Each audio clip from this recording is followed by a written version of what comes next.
Estamos en otra sesión de entrevista de la revista Política. Estamos con Guillermo Marín, nuestro jefe editor de contenidos de la revista, para conversar en esta ocasión con Sergio Martinich, que es recientemente nombrado, entiendo, Sergio, vicedecano de la Facultad de Educación de la Universidad Católica, ¿no es verdad? Y bueno, Sergio, no necesito quizá abundar en mucho detalle, porque Sergio tiene un currículum bastante extenso en el tema de educación. Fue director del CIDE, estudió en la Facultad Latinoamericana de Ciencias Sociales, hizo un doctorado en Lovaina, en fin, tiene una larga experiencia en el tema educativo. Así que bueno, Sergio, primero darte la bienvenida a este espacio que estamos construyendo que se llama Política, y agradecerte que nos hayas dado esta posibilidad de poder conversar contigo. Bueno, mucho gusto, muchas gracias, Pablo. Muy generosa tu presentación, muy amigo, así que con mucho gusto esta conversación, y Guillermo también con mucho gusto, y espero que vamos a conversar sobre este tema. Conversación. Es una conversación, claro, la idea es una conversación. Mira, bueno, haciendo una breve introducción, yo diría, para empezar. Digamos que para una persona que no es experto en el tema como yo, digamos que nos hemos dedicado más bien a la sociología y la sociología política y eso, uno pudiera decir, bueno, permanentemente, históricamente América Latina y Chile en particular ha estado en un permanente estado de reforma educacional. Digamos, el tema de la reforma educacional siempre ha estado puesto en la agenda, ¿eh? Siempre ha habido ciclos de reformas educacionales en Chile permanentemente, y yo sospecho que eso tiene que ver con el tema y con el asunto álgido y fundamental de la igualdad de oportunidades. Tiene que ver con el tema que se ve a la educación como un peldaño para conseguir una sociedad más igualitaria, ¿no es cierto? Como un espacio de movilidad social. Pero también la educación actúa como un espacio de homogenización social, como un universo simbólico también, yo creo, y de significado, en términos de que la igualdad no solamente igualdad social para conseguir empleo, sino que también tiene que ver con una cierta conciencia, ¿no es cierto?, de nación, una cierta conciencia también, ¿no es cierto?, que hay un sistema educacional universal que enseña determinados valores republicanos, democráticos, participativos, pluralistas. Yo creo que esa ha sido como la conciencia que hemos tenido diversas generaciones con respecto a la promesa de la educación. Entonces, la primera pregunta que yo te haría, Sergio, ¿cómo percibiste tú ese movimiento? El movimiento del, si quieres hablar de los pingüinos está bien, digamos, del anterior, del 2006. Pero ¿cómo percibiste, si tú quieres, también el del año pasado? Es decir, ¿hubo conexión entre ambos? ¿Las mismas reivindicaciones aparecieron de nuevo? ¿Había ahí puntos, digamos, que técnicamente se pueden, digamos, seguir trabajando en una agenda, digamos, de este gobierno que ha sido bastante errática con la educación? O sea, no tenía una agenda de educación al inicio, digamos. Una cosa muy modesta, casi inexistente. Se la pusieron los muchachos, le pusieron la agenda. Entonces, te diría yo, esa es la primera pregunta para luego tejer otros temas. Bueno, quizá para partir un tema, como tú planteaste, ¿no es cierto?, al principio, un tema más general, y si uno se va como a los clásicos del tema de educación y de la sociología de la educación, y ahí está Durkheim, que es como un padre de la sociología y un padre de la educación, y que él se preocupó mucho del tema de la educación, porque efectivamente, dentro de la visión de Durkheim, la sociedad, ¿no es cierto?, es un orden, y ese orden descansa como en ciertas ideas comunes, compartidas, que son valores, un sentido común, y de ahí viene todo un esquema, ¿no es cierto?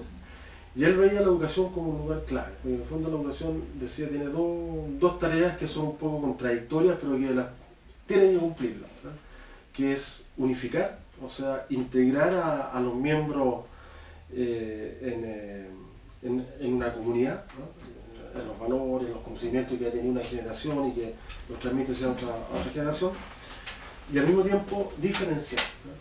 Pero la visión de Durkheim, en la teoría, ¿no es cierto?, la diferenciación consistía en la diversidad, o sea, tiene que ser donde hay que educar para una sociedad, ¿no es cierto?, pero donde las personas tienen roles distintos, ¿no? Bueno, después las sociedades son más complejas y esta diversificación se comienza a entender, ¿no es cierto?, como una jerarquización, ¿no? Entonces, lo que diríamos que desde el siglo XIX o de mucho antes, ¿no?, desde que hay ciencia estudiando la educación, efectivamente la educación está siempre con este tema, ¿no?, o en esta disyunción, ¿no?, por decirlo así, que es por un lado su enorme tarea, ¿no?, de integrar, ¿no?,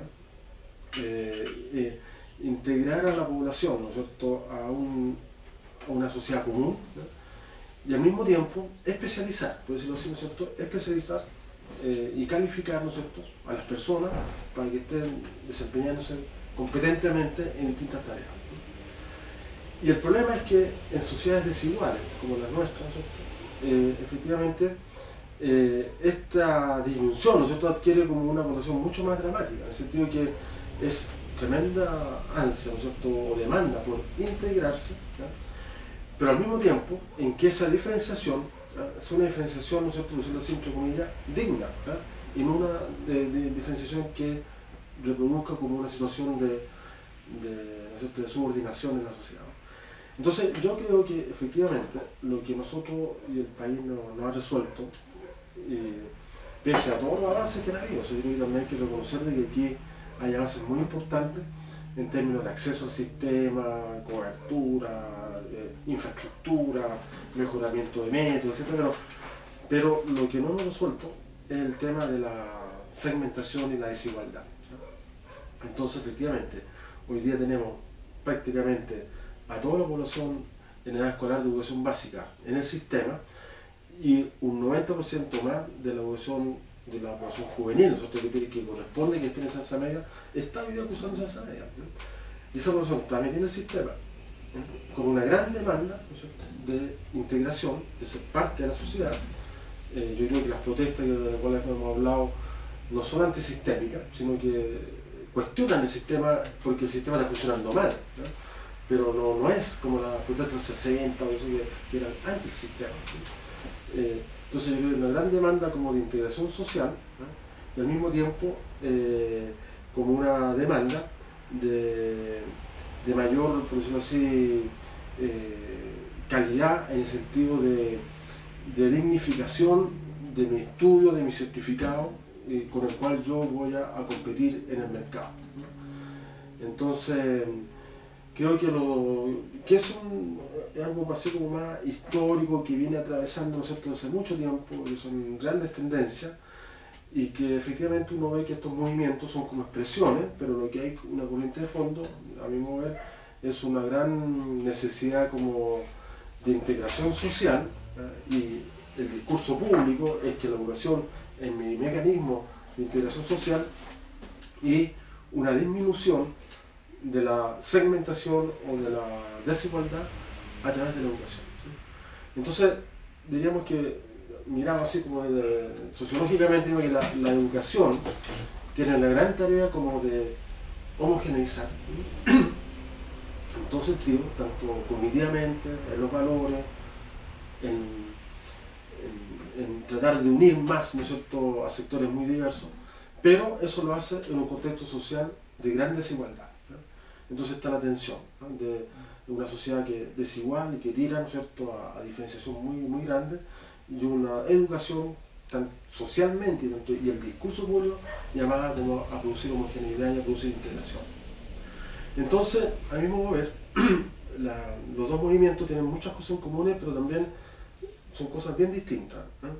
Yo creo que el movimiento del 2006 expresa el fin de ciclo, ¿no es cierto?, de un ciclo bien importante, que diríamos que se inaugura, ¿no es cierto?, con la concertación en el año 90, pero un ciclo de mejoramiento de la educación en que estuvo basado en el acceso, garantizar el máximo acceso, políticas compensatorias en el sentido de focalizar los recursos en los sectores más pobres y programas, ¿no es cierto?, muy relevantes hacia la población pobre, de lo cual significó un mejoramiento como del piso del sistema, ¿no? Enseñanza media, ¿no es cierto?, un periodo en el cual se pasa de 8 años de escolaridad obligatoria a 12 años, lo cual la sociedad y el Estado se hacen cargo de que toda la población tiene que tener 12 años mínimamente de educación. O sea, fue una expansión del sistema muy importante, ¿no? Y también esto tiene efecto en una expansión universitaria, porque el sistema va creciendo, ¿no es cierto?, de la base y va presionando hacia arriba, ¿no? Hay también cambio relevante, en el sentido cuando hablamos de ciclos de reforma, podemos decir que el ciclo de reforma que correspondió al periodo de los gobiernos de la concertación lo podríamos llamar como ciclos hacia adentro, o sea que son ciclos que, si bien es cierto, están también cumpliendo tareas de cobertura, de acceso al sistema, en lo fundamental, las políticas intentan producir cambios en aspectos que son del modo en cómo se hace educación, ¿no? Entonces, y para cambiar ese modo hay tres cosas principales, que son cambios de currículum, ¿no? Es decir, los contenidos, qué es lo que se enseña, ¿no? Y durante ese periodo se hizo un cambio curricular muy profundo, ¿no? Pedagogía, es decir, la forma en cómo se enseña, y la evaluación, los sistemas de evaluación que tiene el sistema. Entonces, efectivamente diríamos que el ciclo, ¿no es cierto?, que de los 90 es un ciclo donde hay cobertura y aumento de expansión del sistema muy importante, pero también intervenciones de política muy fuertes al corazón del sistema, ¿no? Y el problema entonces es que ese ciclo se cierra con grandes logros, ¿no? Pero con un logro o una promesa no cumplida, ¿no? Que tiene que ver con la equidad y la calidad de los aprendizajes, ¿no? Hay mejoramiento, y nosotros los datos muestran, ¿no es cierto?, un mejoramiento así como lento, ¿no es cierto?, una tendencia que va subiendo en términos de rendimiento, pero una brecha, ¿no?, de estos rendimientos que, pese a que la apuesta era que se disminuía esa brecha a medida que aumentaba, ¿no es cierto?, la calidad de la enseñanza, la calidad del currículum, etc., una brecha que se mantiene y que recién se ven como señales de una pequeña disminución, pero que sigue siendo muy fuerte. Entonces es una promesa, yo creo, que no cumplía, y que los actores del sistema la sienten. Y entonces, en el 2006, junto con muchas otras cosas, ¿cierto?, pero digamos que un factor importante, efectivamente, que los jóvenes están reclamando por algo que no se logró, ¿no?, que es calidad de aprendizaje, y exigiendo mayor equidad en el sistema. Y podríamos decir que lo que preocupa, lo que está como lejos, es como un temor frente al futuro, ¿no? Es decir, jóvenes que ven que en una sociedad del conocimiento, competitiva, donde el tener una profesión es muy importante y donde el saber pasa a ser un elemento de poder muy relevante, efectivamente con la desigualdad que viven en nivel de enseñanza media, con la precariedad de muchos establecimientos, con las tremendas brechas, los jóvenes ven, yo no voy a ninguna parte con esto, ¿no? Entonces, me parece que el 2006 es un reclamo de una generación que le pasa la cuenta al sistema, por decirlo así. Mire, ustedes somos los hijos del sistema, hemos nosotros profitado, por decirlo así, entre comillas, del sistema en muchas dimensiones, en acceso, en recursos, en infraestructura, más tiempo, ¿no es cierto? Pero también, ¿no es cierto?, cuestionan, ¿no es cierto?, que la calidad prometida, la profundidad prometida no se logra de un modo igual, y que hay mucha diferencia, y por lo tanto esta función integradora de la educación, esta función, ¿no es cierto?, de homogeneizar, ¿no es cierto?, la sociabilidad y los valores y los conocimientos entre la juventud, no se está cumpliendo, y eso es una demanda muy, muy profunda, ¿no? Hay un segmento que a veces no se toma en cuenta, especialmente en las movilizaciones, que es la educación técnica en los colegios. Miraba una encuesta CACEN del año 2006, la comuna de Cerro Navia, una de las comunas que menos traspaso tenía de educación media y educación superior, y el principal motivo por el cual, uno de los principales motivos por los cuales los estudiantes no seguían estudiando posteriormente educación media era porque habían terminado de estudiar. Esa era la respuesta, terminé de estudiar. La pregunta es, ¿qué tipo de habilidad o de herramientas tiene un chiquillo que termina su educación media y sale con técnico en contabilidad? ¿Realmente tiene empleabilidad? ¿Que puede seguir estudios, digamos, de contabilidad en un instituto? ¿Hay algún tipo de convalidación? Porque la educación técnica en Chile quizás puede ser el actor más olvidado y el que tiene menos poder de movilización.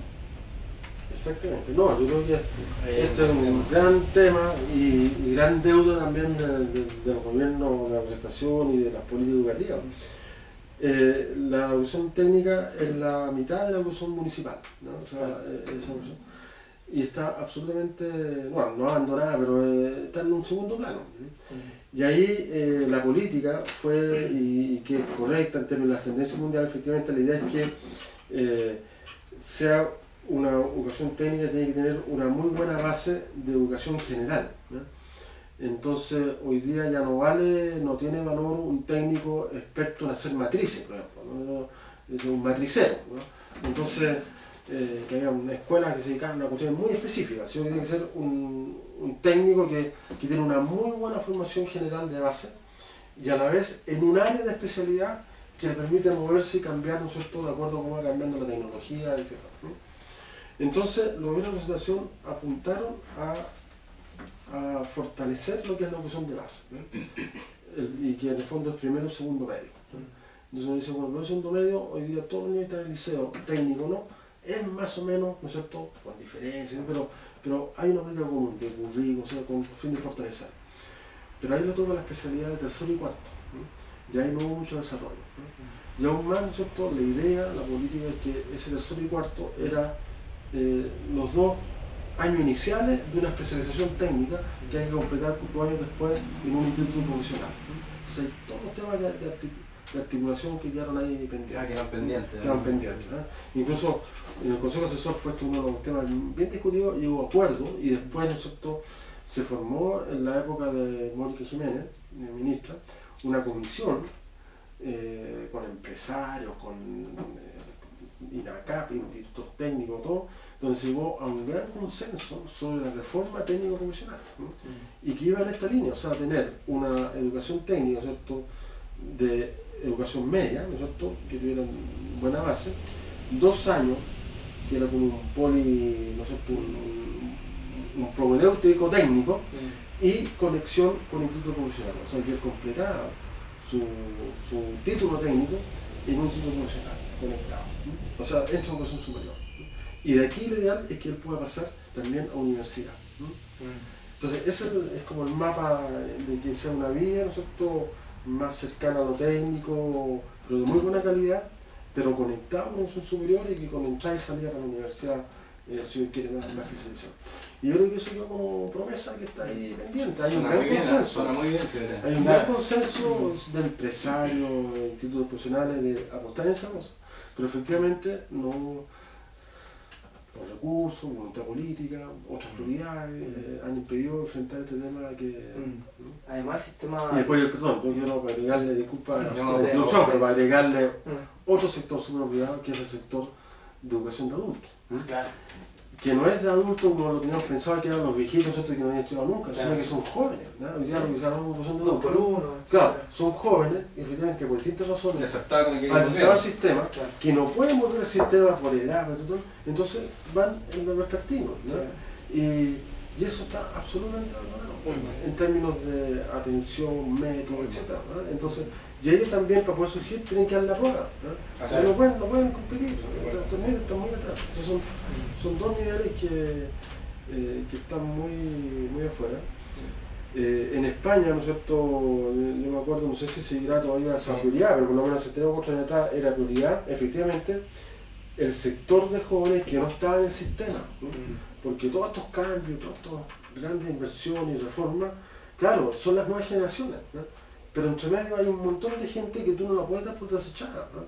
Hay que recoger. Hay que recoger, ¿no? Entonces, ¿cómo generas políticas para un sector que no va a la escuela, sino que hay que generarle sus espacios, sus institutos, sus centros, para que se pongan al día, estén también y entren al sistema, competir y participen, ¿no es cierto?, de los beneficios y se integren al mercado laboral, etc., como corresponde. Había cuenta de todos los cambios tecnológicos, había cuenta de este mundo famoso de redes sociales, en fin, de cómo ha cambiado la tecnología y el manido tema, ¿no es cierto?, la mundialización y la globalización famosa. ¿Cómo cambió el aula? ¿Qué hace un profesor hoy día? O sea, para mí es una gran pregunta. O sea, yo que soy profe también y todo, de repente se le pregunta a uno y uno tiene que pelear con él. Uno dice, bueno, tengo que pelear con el teléfono, con el celular, el ebook, el no sé cuánto. Entonces, de pronto uno tiene un alumno que está sobreestimulado, que tiene una cantidad de información y de pronto los profesores, quizás no sé, hasta generacionalmente y todo, podemos estar desfasados. Entonces la pregunta que te hago así muy de bola a la raya, si tú quieres tú la tomas si quieres a nivel superior o como tú quieras, pero en tu estudio, en las cosas que tú has seguido, digamos, vi el texto que editaste con Gregory Lacqua, no sé si tiene ese punto exacto, pero en el fondo, ¿cómo cambió el aula? O sea, ¿cuál es la madera, digamos, que hay hoy día? Y en el fondo, ¿cuál es la interacción que el profesor buenamente puede hacer? No va a estar con una varilla diciendo, uno le pasa, oye, ya, baje los celulares, o ya. Cuando tú tienes otro tipo de alumno ahí, o sea, tienes otro tipo de joven, ¿no es cierto? Muchacho o muchacha, digamos. Entonces, ¿cómo se plantea esa dialéctica hoy, digamos? Claro. Bueno, vamos a hablar del promedio, o sea, claro. Dentro aquí hay casos muy excepcionales en las periferias, ¿no? Mira, en general yo creo que el aula sociológicamente es casi la misma del siglo XIX, o sea, desde el punto de vista, yo he estado trabajando ese tema, el tiempo, ¿no? Estos 45 minutos, ¿no es cierto? Y la división que teníamos de horario escolar es más o menos parecido a lo que teníamos a fines del siglo XIX, ¿no? Pese, ¿no es cierto?, a que ese esquema de horario, ¿no es cierto?, de escolar, ¿no?, y de forma de organizar el conocimiento, está en función, ¿no es cierto?, de un grupo muy pequeño que era la que se educaba en esa época, que era una élite, son pequeña, y además todos más o menos iguales, ¿no? Entonces hoy día tenemos cobertura casi universal, ¿no es cierto?, diversidad de estudiantes, pero en una matriz horaria, organizacional, ¿no?, del esquema, muy tradicional. Entonces aquí ya plantea el primer problema. Entonces que, por ejemplo, un tema bien concreto, hay alumnos que por distintas razones son muy rápidos en ciertos temas, ¿no?, y otros son muy lentos, ¿no? El profesor está obligado a que estos dos tienen que llegar, ¿no es cierto?, a pasar la materia, entre comillas, al mismo tiempo, ¿no? Con cual es imposible, no puede diferenciar, no puede demorarse más con el grupo que tiene más tiempo, que necesita más tiempo, ¿no es cierto?, ni tampoco puede al otro, ¿cierto?, darle más recursos, que además tiene 40 alumnos. Entonces hay montones de problemas organizacionales que digamos que el aula es la misma, ¿no? Los bancos, si tú ves, ¿no es cierto?, las fotos de la sala de clase antigua, ¿no?, aparte de la calidad física, ¿no?, pueden cambiar los colores, ¿eh? Pero la organización del aula es más o menos la misma, ¿cierto?, todos los alumnos en fila, mirando al profesor que está ocupando el lugar adelante, ¿no? Ahora se ha agregado, bueno, que se trabaja un grupo, que se mueve, etc. un poco, más flexibilidad, por eso decir, dentro del aula, pero efectivamente cuando el profe organiza, trabaja un grupo, en general, no es que esté haciendo un trabajo diferenciado, sino que está, por eso decir, haciendo una división de trabajo, ¿no es cierto? Pero no es que esté trabajando de acuerdo a los ritmos particulares y a los intereses. Entonces hay muchos temas de organización así del aula que diríamos que es casi lo mismo que no ha cambiado, ¿no? Si uno, hay un dicho, ¿no es cierto?, que, ¿no es cierto?, cualquier persona que se resucita, ¿no es cierto?, no sé, del siglo XV, siglo XVI, y llega a una escuela y dice, esto es una escuela, ¿no?, va a reconocer cosas parecidas, ¿no?, y no así en otra área. Ahora, ¿en qué ha cambiado? Efectivamente lo dices tú, ¿no? O sea que el tipo de estudiante. El estudiante hoy día es una persona que sabe, que trae información. No quiere decir que tenga la información correcta, muchas veces son puras, ¿no es cierto?, malos aprendizajes o cosas equivocadas. Pero la escuela ya dejó de ser como, o de tener el monopolio del conocimiento, ¿no? Que la escuela era, mira, aquí en esta pared, aquí está el saber, y de aquí para acá nadie sabe nada. Y había que pasar por la escuela para saber algo. Entonces hoy día con internet, con o sea, cibercafé y todo, o sea, el conocimiento circula por todos lados, ¿no?, y los alumnos tienen acceso a saberes muy complejos sin necesidad de ir a la escuela, ¿no? Entonces, ese es el gran desafío del profesor, ¿no?, que hoy día él está trabajando con ideas previas que traen los estudiantes, mucho más complejas que lo que podríamos tener nosotros, que no necesariamente son ideas previas correctas ni que saben la materia en profundidad, más complejas, ¿no?, en sus deformaciones y en sus cosas buenas, ¿no? Entonces el profesor efectivamente tiene que tener una capacidad de mediación mucho más fuerte, muchas veces, y todavía hay de repente gente que piensa eso, que gracias a la tecnología casi como que no hace necesario ir a la escuela. Exactamente, claro. No Una hace especie necesario de profesor. idealización. Claro, porque mira, yo Claro, aprendo solo, claro, claro. ¿no? O a distancia, O a solamente, distancia. claro. No, siempre, Sí, porque ese es el un aprendizaje punto interesante. es una mediación. Entonces, a mí por lo menos me pasa eso, que yo no puedo aprender un programa computacional leyendo un manual, ¿no? Ahí están todos los pasos explicados, pero uno necesita a alguien al lado, no, mira, se hace así, que te introduce y te va llevando, ¿no? Entonces, el rol del profesor es mucho más complejo, ¿no? Requiere nuevas metodologías, mayores capacidades de conocimiento, de especialidad, o sea, tienen que saber más, ¿no? No es tan solo, no tiene que ser solamente, mire, hoy día mover tal materia, ¿no es cierto?, tal unidad y repetirla, ¿no? Muchos profesores a la antigua era eso, mira, lean la página tanto y hagan la tarea. Hoy día él tiene que conectar eso con la pregunta que trae el niño que vio en internet o vio en la tele o con otro, ¿no es cierto?, con una complejidad. O sea, tiene que moverse con un nivel de complejidad de materia, de disciplina, mucho más alto, lo cual requiere que él tiene que tener una formación también disciplinar más profunda, ¿no? Entonces, yo creo que o sea, el profesor, a mí sin duda que lejos de está la idea de que va a desaparecer como profesión, sino que al contrario va a ser un personaje muy clave, ¿no? En una sociedad del conocimiento es la persona que enseña, que transmite el conocimiento en este sentido amplio que estamos viendo de que hemos hablado, pero al mismo tiempo que conecta mundos, ¿no? Va a tener que conectar el mundo del saber cotidiano que trae el estudiante, ¿no es cierto?, la tecnología, ¿no?, y lo que tiene que enseñar de acuerdo al currículum. Entonces, efectivamente, es muy complejo y eso hace que hoy día la escuela tiene una centralidad, ¿no es cierto?, muy clave, porque efectivamente pasa a ser articulador no solamente de los saberes de los jóvenes o los niños, ¿cierto?, sino que también de la comunidad. La escuela pasa a ser un referente que debe ayudar también al mundo adulto a hacer este proceso de reconexiones de distintos saberes para el mundo práctico, ¿no? Por ejemplo, hay experiencias muy bonitas en Brasil, en España también, en que la escuela es una escuela donde hay wifi gratis para la comunidad. Entonces la gente se acerca, al principio se acercaban como a los muros y ahí se ponían la gente de la comunidad aprovechando la iluminación que tenía la escuela.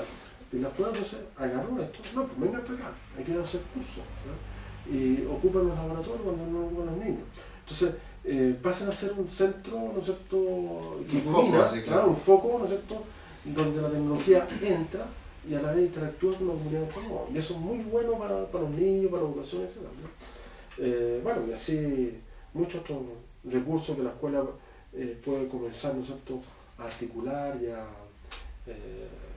ofrecer, ¿no es cierto?, en un mundo donde el conocimiento va cambiando muy rápido, ¿no? Entonces yo creo que la gran, por eso así como el cambio así cultural que estamos viviendo, efectivamente, es el muro de la escuela, ¿no? Que el muro de la escuela,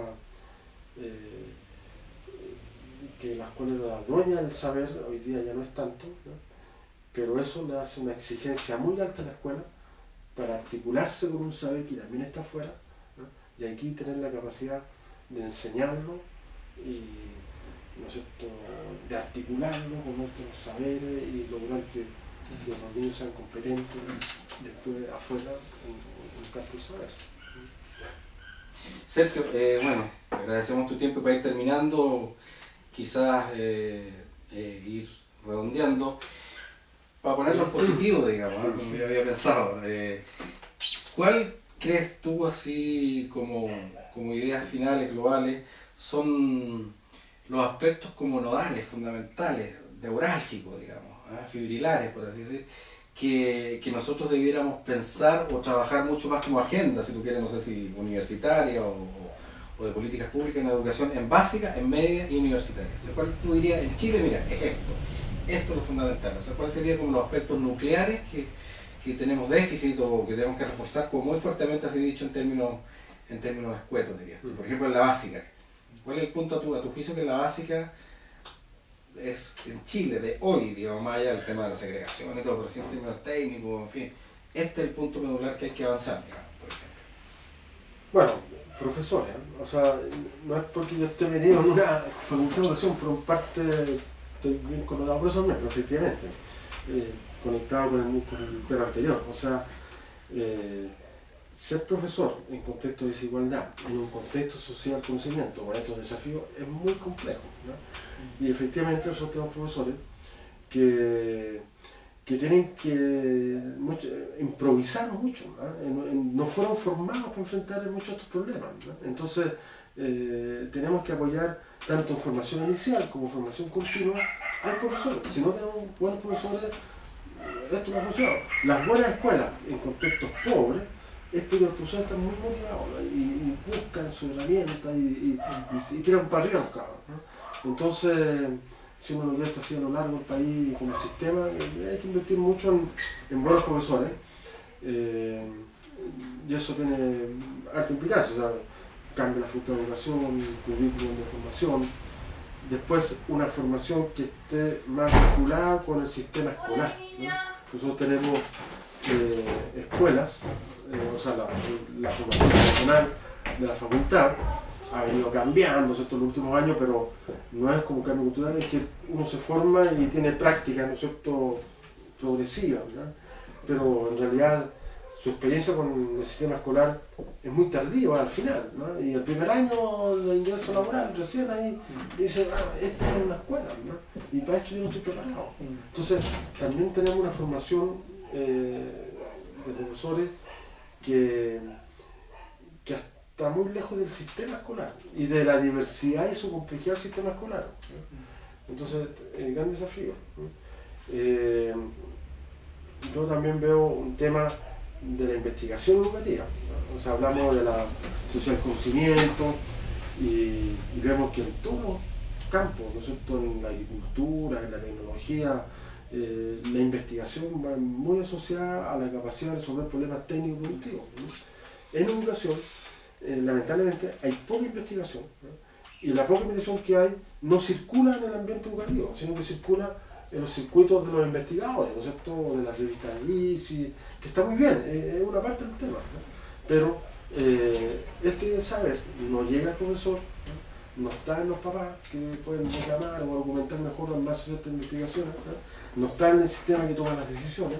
Muchas veces se toman decisiones que técnicamente son muy cuestionables, porque no, la investigación lo dice. Entonces creo que también tiene un desafío como de mejorar la complejidad del conocimiento que está circulando en la formación de educadores, de profesores, en la toma de decisiones de política y en la escuela,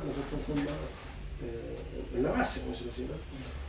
También yo como necesidad de conectar ese mundo. Sería, si uno define prioridades, ¿no? Y de todas maneras de formación de profesores, conexión con el sistema, ¿no? Más conocimiento, etc. Y bueno, lo que hablamos también del tema disciplinar, ¿no? O sea, nosotros tenemos una formación de profesores que en el título se llama Educación General Básica, que obedece a un concepto tradicional, o sea, que el profesor sabía de todo, o sea, y enseñaba de todo, hasta octavo, ¿no? O sea, hoy día eso es imposible, ¿no? Tú a partir de cuarto básico con el currículum necesitas ya una persona que sea experta en matemática para niños, lenguaje para niños, inglés para niños. La complejidad de las materias son muchas, que el profesor no puede dominar todo, ¿no? Pero, o sea, casi de las 3/4 partes del sistema hoy día es profesor general básico, o sea, formado para todo.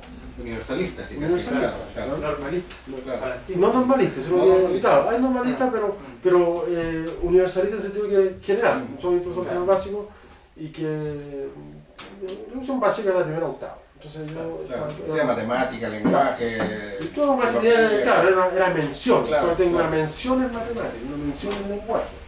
Pero... ¿Tú crees que hay que reforzar la especialización en ese Entonces, campo? efectivamente, sobre todo de cuarto o quinto especialización.